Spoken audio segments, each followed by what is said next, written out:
nahimong successful ang atong gikandak nga bypass operation at Block 2, Lot 8, Phase 1 NHA. To give you an overview, tulo na ni kaadlaw nga atong gitrabaho. In fact, ang information is gikan sa Misamis Occidental. So, nag-convene me, nag-iusa ang PDEA Regional Office 10, kuyog ang Misamis Occidental, nahimo og successful ang atong gikandak nga bypass operation. So, ang naka-highlight ini is this is mo na siya so far ang pinakadako volume of illegal drugs nga na-seize din sa atong region, which is 17 kilos.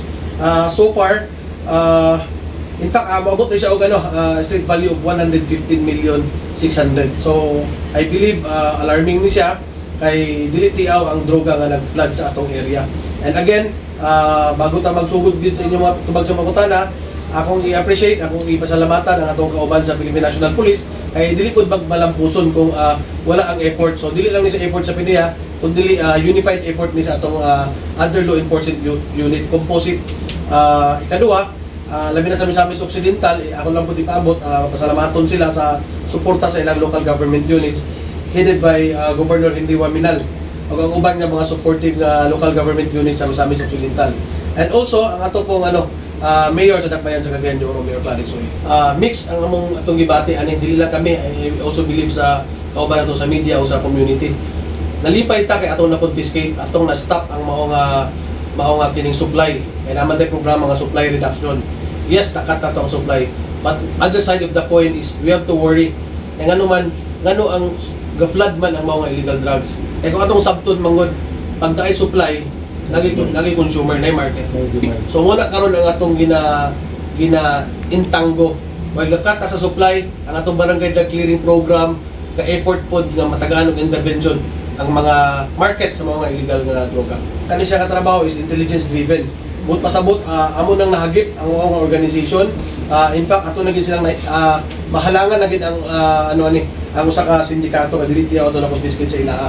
So dili na ko ma-divulge, but then we rest assured nga ato nang na-identify ang uban pagig mga culprit ani. Kay I believe kani ato nadakpan karon is only nila kanang gitawag nila bodigero or kanang sa ila pang organization pinaka-Luis Mamal.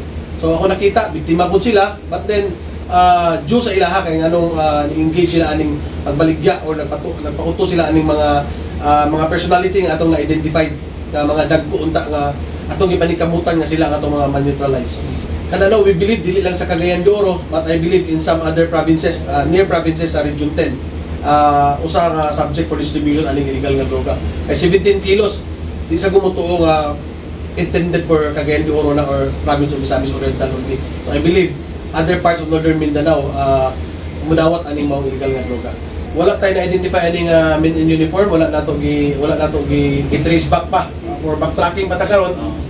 Nai-hudiscot nga na sila relationship as uyuan o unsa, but then regarding sa illegal drugs of involvement, wala tayo na-monitor. So, posible ihat tong uyuan tong dating pulis?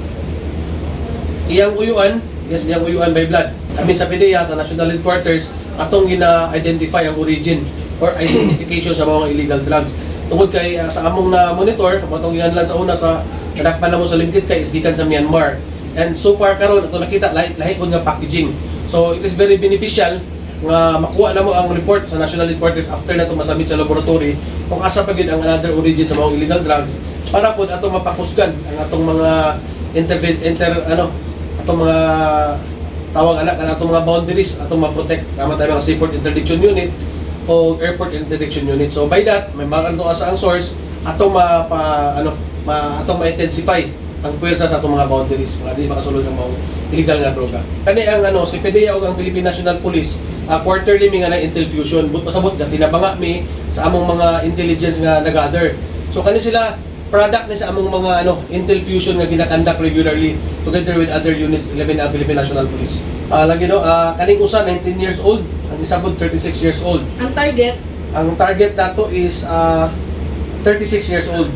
So kani sila we believe sa una na sila yung mga sakto nga trabaho kaning isa kaning 36 years old is usa ka driver.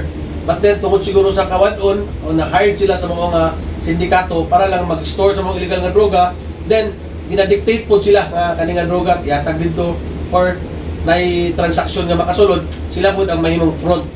So mo lagi na nahimo silang mga biktima, but tungod sa ilaha, nahimo sila og cover or shelter sa mga personality unta ng atong mga dakpan.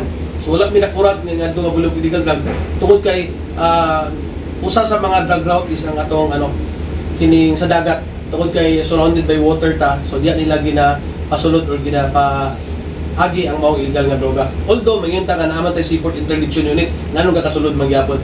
Remember, limited ang atong authority labi na sa mga checkpoint nga mulabay ang mulabay ang possible nga contraband. Ang Philippine National Police naatay checkpoint permanente, but again sa masunod limited ra gid ang kay katong 17 kilos usa ra to kapag pwede ra ibaklay sa usa ka ordinaryo nga huwan padulong dito sa barangay. Even mo labay to og checkpoint dala to sa motor, dili to pwede i-open sa ato kauban sa kapulisan tungod kay limited ra ang ilang power, only plain view lang yun. I believe imported Japan ang mga illegal drugs, but for now yun lang ko premature, but ang atong procedure is isabit na sa laboratory para ma-identify ang iyang purity aside sa qualitative and quantitative. I-check na to yung purity, and by that ato po nang ma-check ang origin kay namo ko na yung mga similar confiscation kani siya nga drugs the same running sa nakuha din sa Brazil, Las Vegas, or sa Myanmar, or some other mga sources of illegal drugs. So far in behalf sa akong in behalf sa akong service sa PDEA, this is the first time for 17 years na nag-serve ko as nako sa Philippine Drug Enforcement Agency. This is the first time na naka-assist that is the Northern Mindanao nga nakanako nga bulong of illegal drug. So for now, as of the moment, history ning confiscation of illegal drugs atong gibuhat sa atong syudad.